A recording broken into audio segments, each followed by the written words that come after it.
I see you, I feel you. Who's your favorite singer? Celine Dion. I'm very venerated to sing it for all of you. Celine Tam's upward thrust to repute was marvelous, but her fall became heartbreaking, and shockingly, it wasn't simply the ad loss that modified the whole thing. Behind the applause was a harsh fact that no one saw coming, a fact that could leave the young me star struggling to stay relevant and fighting for her place in the industry. Tune in, because the battle is far from over, and what Celine faces next might just be her toughest struggle yet. The rise and fall of Hong Kong's youngest big name. Let's roll it back to where it all began. Celine Tam, regularly compared to her namesake Celine Dion, was almost born with a microphone in her hand. She was born on November 22, 2007 in Hong Kong, into a household that could nearly be described as a living jukebox. Her dad, Dr. Steve Tam, was a music teacher, and her mom, Zin Shah, ensured there was always music playing. Her little sister was also named Dion. Just in case you didn't catch that, her parents were truly into Celine Dion. Tam, however, somehow walked the tightrope of being both coached and nurtured by her father, ensuring she wasn't completely burned out while training to sing like a seasoned professional. Celine's big break came in 2017 when she auditioned for America's Got Talent. She was only 9 years old, standing before a crowd that would have been intimidating for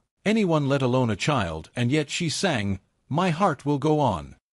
Like it was nothing. The crowd ate it up. There was even a moment when guest judge Lavera Cox hit the golden buzzer, sending her straight to the live shows. While everyone lost their collective minds, she went from being a kid singing in the car to being catapulted into international stardom. She became a sensation not just in Hong Kong, but worldwide. It seemed like she was on an unstoppable trajectory. The next thing you know, she, after AGT, was performing in competitions, on TV shows, and at fancy events.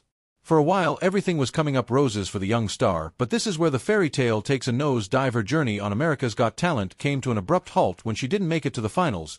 "Is it me? Is it really me?" she asked in disbelief. "Yeah, you're not kidding me." To many, it was a shocking moment. How could the little girl who had wowed everyone get eliminated?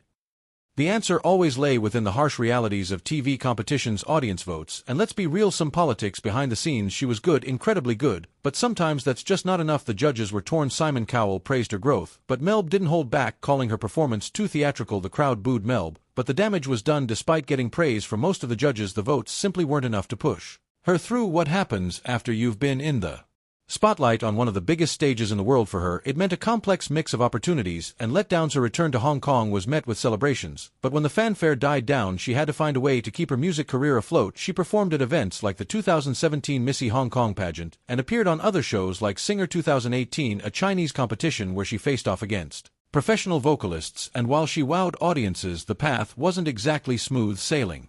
She collaborated extensively with another young singer, Jeffrey Lee. Their duet of You Raise Me Up went viral, but even viral fame has an expiration date. Their performances showcased undeniable chemistry and talent, but it didn't exactly secure either of them a long-term seat in the big leagues. The music industry is ruthless, and staying relevant is much harder than getting that first flash of recognition. 2 years after her initial burst of fame, she got another shot at the big time. She performed at The World's Got Talent special in 2019, which gathered top talents from around the world for a one-off event. She sang her heart out, and for a moment it seemed like maybe this was her big comeback. She even got the golden buzzer, but once again she didn't win the title. It was like she was always so close, but just not quite there. It's a sad truth that's almost unavoidable in this line of work. There are countless talented people out there, and not all of them will make it to the top. Behind all life after AGT of this, let's not forget, she was still just a kid trying to live her life. Fame at such a young age can be more of a burden than a blessing. While she was busy attending events and training for performances, there were school friendships and the everyday experiences that normal 12-year-olds deal with. Her dad continued to play a significant role, but even with the best support, balancing everything wasn't easy. Social media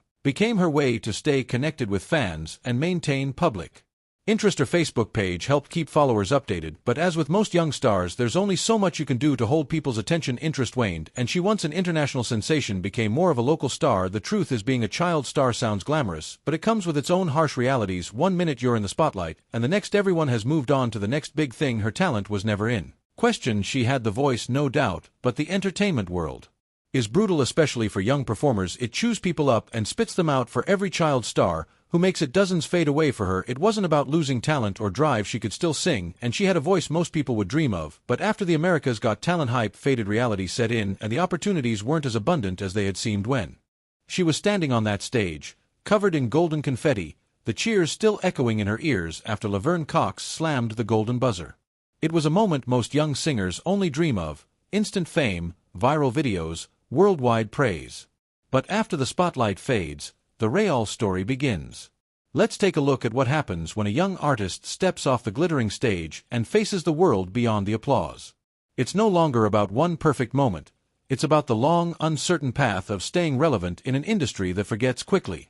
Celine Tam continued to perform and grow as an artist, slowly maturing into her voice and identity. There's no doubt she has the talent and heart to return to the spotlight one day. But for now, her story is not one of explosive fame or overnight success. It's a story of persistence, of surviving the ups and downs that follow early fame and trying to carve out a place in a world always searching for the next big thing.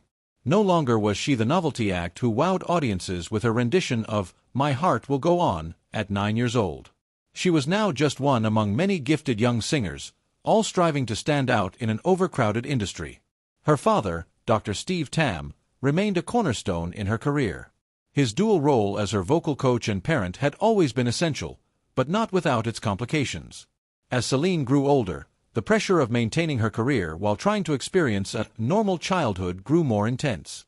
Balancing vocal training, performances, and appearances with homework and downtime became increasingly difficult. Reports surfaced that Dr. Tam was allegedly being too controlling or pushing his daughter too hard. But those stories only scratched the surface. The reality was far more complex. He was a father who deeply believed in his daughter's potential, and like any parent navigating unfamiliar terrain, he had to make difficult choices, some of which drew public criticism. There's no manual for raising a child star. Every step was a gamble, every decision dissected. While she wore a smile in public and sang with passion, behind the scenes Celine was still a teenager facing the same insecurities, questions, and growing pains as her peers. The difference? Her adolescence was unfolding on a public stage. While classmates in Hong Kong focused on school assignments, weekend plans, and growing friendships, Celine balanced rehearsals, music lessons, stage presence training, and endless networking in the entertainment world. She attended school, but her schedule was anything but typical. Some classmates were inspired and supportive, recognizing her from TV. Others treated her differently. Fame has a way of separating you from the crowd. The isolation that often accompanies celebrity began to creep into her life. Sleepovers were rare. Birthday parties were often missed. Normal teenage experiences, crushes, awkward moments, casual hangouts, were traded for long hours in studios or in front of cameras. Even when Dr. Tam made efforts to protect her childhood and carve out personal time, it was nearly impossible to separate the performer from the girl behind the voice. The two worlds bled into each other. Every show she booked, every competition she entered, every fan interaction came at the cost of something else. Precious, fleeting moments of a life she could never fully live outside the spotlight. Still, Celine found joy. She genuinely loved to sing, and that love showed in every note she hit and every performance she gave. The sparkle in her eyes when she stood under the lights, the pride in her face after nailing a difficult song, those were the moments that made it all worthwhile. They were reminders that, despite the pressure and the sacrifices, this was her passion. But passion, while beautiful, is never free. The price was steep. As expectations mounted and the industry grew more competitive, the burden grew heavier. And yet, through it all, Celine Tam kept singing. Because for her, the stage wasn't just a platform, it was home.